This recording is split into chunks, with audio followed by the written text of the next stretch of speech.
सुप्रभात बच्चों। मैं राधाकांत झा केंद्रीय विद्यालय अकमपाट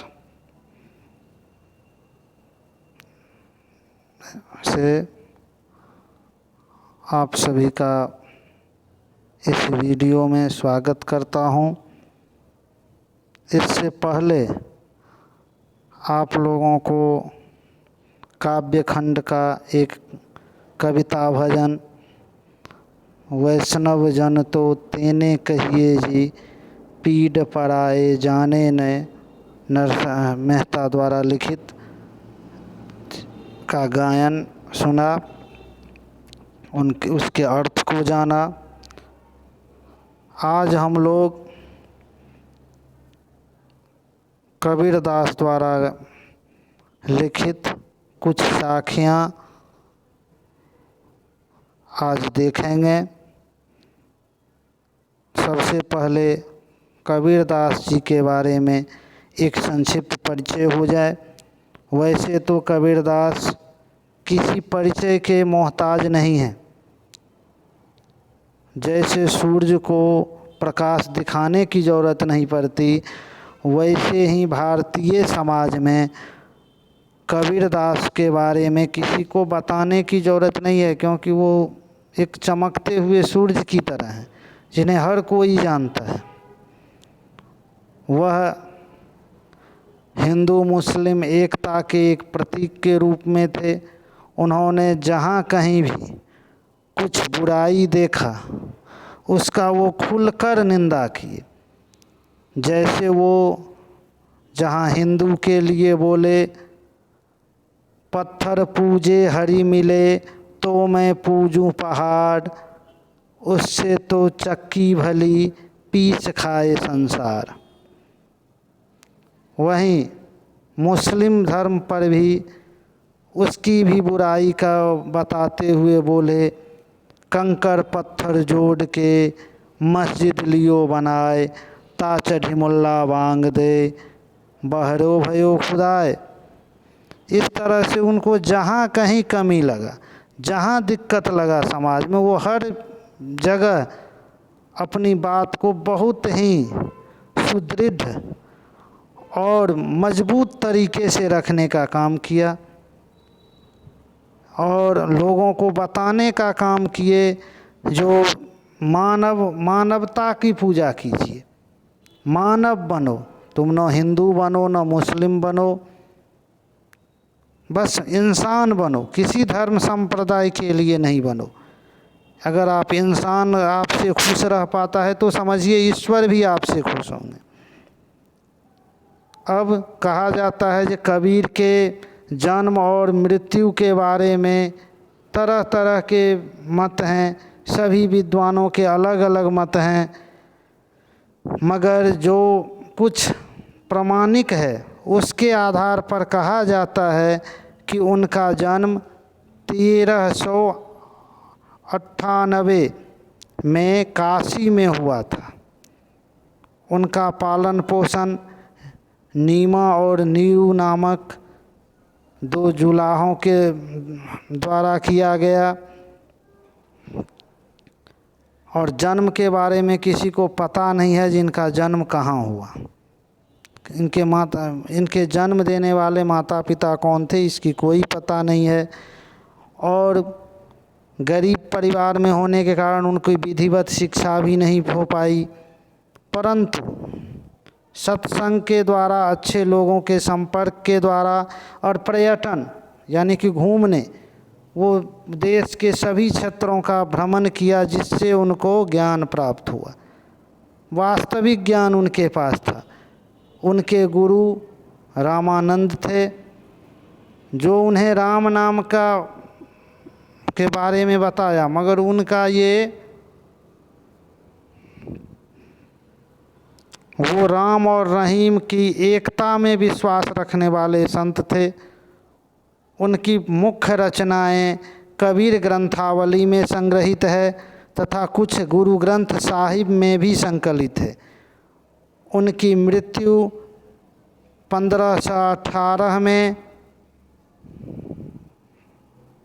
मगहर में हुआ था। अब उनकी कुछ साखियाँ देखते हैं और इससे ही आपको पता चल जाएगा कि वो किस तरह से मानवता के बारे में और एकदम जो सटीक बात थे वो बोलने वाले थे। देखिए पहला साखी क्या है। साखी मतलब होता है सीख भरी बातें, सीख भरी दोहें को साखी बोला गया।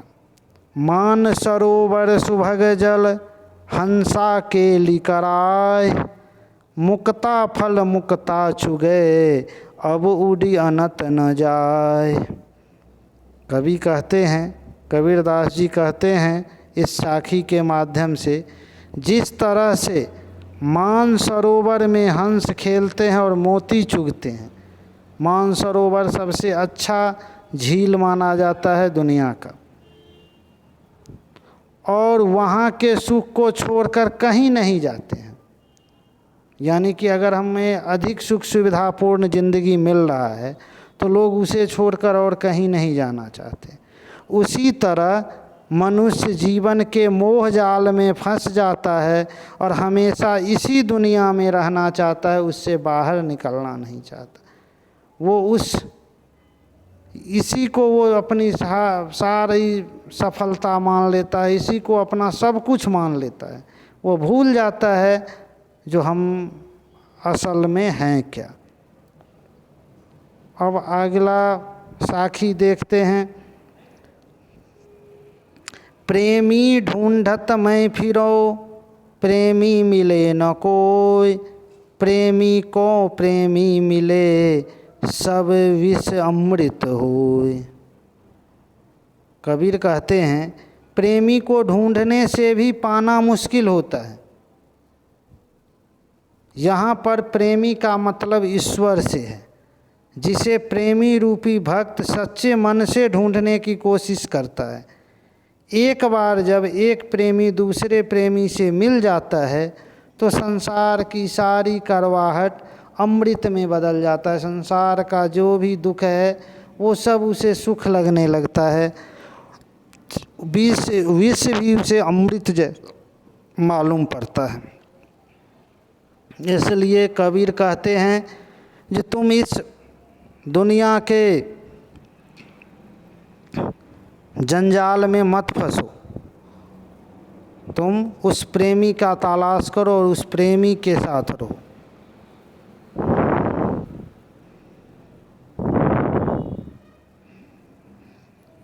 अब आगे देखिए अगले साखी में क्या कहते हैं।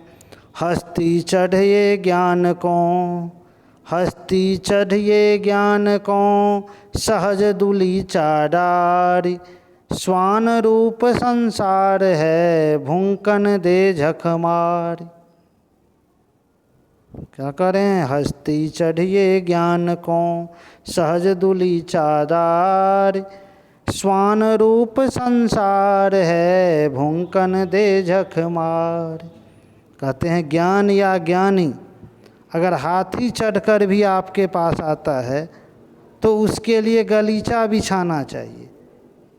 यानी कि कहने का मतलब ज्ञान वाले व्यक्ति यदि घमंड में भी आते हैं, उनमें कुछ बुराई भी है, मगर उनकी स्वागत अच्छे ढंग से करना चाहिए। हालांकि ऐसे समय दुनिया के ज़्यादातर लोग ऐसे ही बर्ताव करते हैं जैसे हाथी के बाज़ार में चलने से कुत्ते भौंकने लगते हैं। कुत्ते उसका कुछ बिगाड़ नहीं सकते, मगर सिर्फ अपना समय बर्बाद करते हैं। अतः आप अपना समय बर्बाद मत कीजिए, उनसे ज्ञान लेने का प्रयास कीजिए। जो अगर ज्ञानी व्यक्ति हैं तो उन तक पहुंचने का और उनसे ज्ञान लेने का प्रयास कीजिए। उनके पीछे अपना, उनके बुराई करने में अपना समय बर्बाद नहीं करना चाहिए, क्योंकि उनका कुछ बिगड़ेगा नहीं और आपको कुछ मिलेगा नहीं।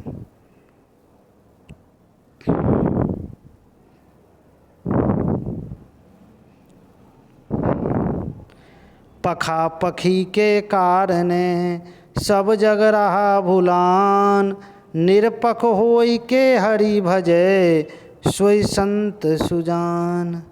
कहता एक विचार या दूसरे विचार या धर्म का पक्ष लेने के चक्कर में दुनिया भूल भुलैया में पड़ी रहती है।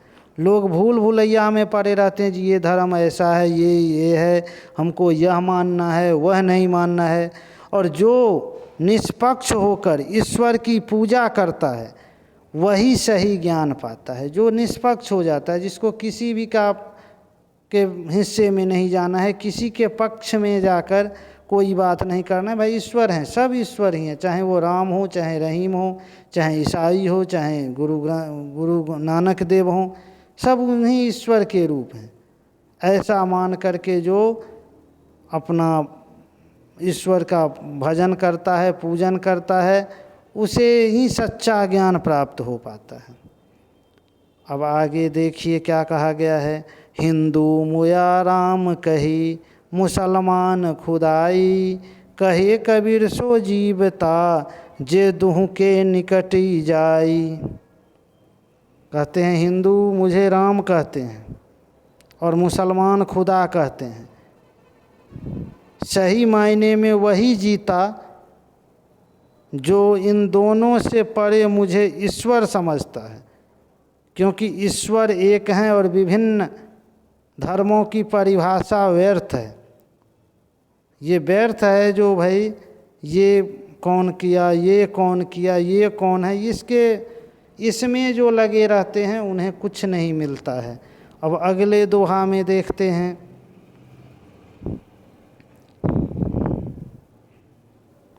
अगले साखी में देखते हैं जी क्या कहा गया है। काबा फिरी काशी भया, राम ही भया रहीम, मोट चून मैदा भया, रहा कबीरा जीम। कबीरदास जी कहते हैं काबा ही बदल कर काशी हो जाता है, यानी कि काबा और काशी एक ही है। उसी को काबा बोलो, काशी बोलो।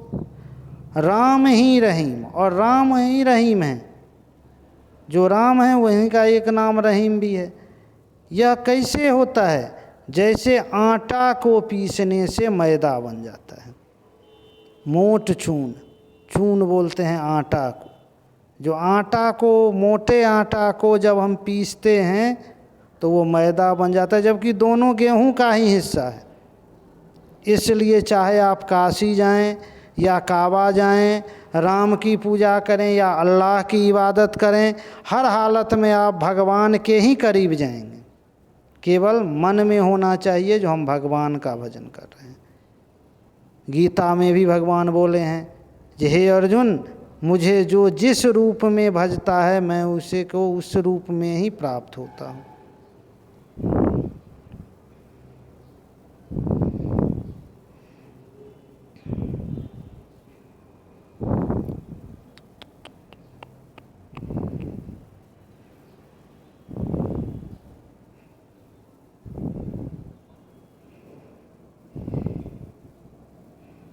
कहता है ऊंचे कुल का जन्मिया, ऊंचे कुल का जन्मिया, जे करनी ऊंच न होई, सुवरन कलश सुरा भरा, साधु निंदा सोई। कहते हैं कबीरदास जी, ये केवल ऊंचे जाति या ऊंचे कुल में जन्म ले लेने से कुछ नहीं होता, यदि आपका कर्म अच्छा न हो, क्योंकि कर्म अधिक मायने रखता है। जैसे कि अगर सोने का बर्तन भी यदि मदिरा से, शराब से भरा हुआ हो तो अच्छे लोग उसकी निंदा ही करते हैं, उससे दूर ही हटते हैं। ठीक उसी प्रकार यदि आप में अच्छे नहीं हैं तो लोग आपकी निंदा ही करेंगे, आपसे दूर ही हटेंगे। इसलिए कबीरदास जी बोलते हैं जो व्यक्ति को हमेशा अपने कर्म को सुधारना चाहिए, कर्म से ही उसे सब कुछ प्राप्त होता है। अब ये साखियाँ लगभग 7 साखियाँ थी जो हम लोगों ने देखा। अगले वीडियो में इनके 2 शब्द हैं, 2 इनके पद हैं, उसको देखेंगे और उससे लाभान्वित होंगे, फ़ायदा लेंगे, समझने का प्रयास करेंगे। तब तक के लिए आप सबों को धन्यवाद। धन्यवाद।